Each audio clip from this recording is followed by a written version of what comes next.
सबसे पहले नजर डालते हैं अब तक की bulletin. Chairman PTI Imran Khan का कहना है कि खुदा न खास्ता अगर पाकिस्तान डिफॉल्ट कर जाता है तो नेशनल सिक्योरिटी मुतासिर होगी। ये बातें कुछ माह पहले की थी, तो क्या अगर मेरे खिलाफ गद्दारी मुकदमे बनने चाहिए। दुनिया भर में मकबूलियत के रिकॉर्ड कायम करने वाले ड्रामे स्क्वाड गेम्स की अदाकार ने बेहतरीन अदाकारी का एमी अवार्ड अपने नाम कर लिया।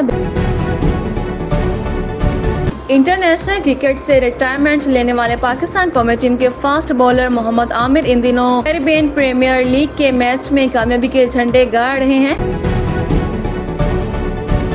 खबर शामिल करते इस्लामाबाद से साबिक वजीर दाखिला शेख रशीद ने दावा किया है कि मुल्क तकरीबन डिफॉल्ट हो चुका है, सिर्फ ऐलान होना बाकी है।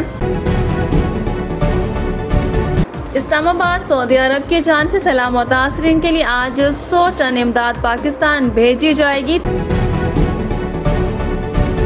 वाराणसी भारत में मुसलमानों के खिलाफ कार्रवाइयां और मुजालिम का सिलसिला जारी है।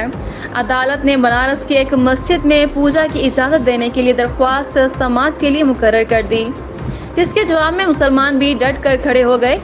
खाला, अब 10 रुपए में सबसे ज्यादा पाउडर, जो बनाए झाग ज्यादा और निकाले दाग ज्यादा।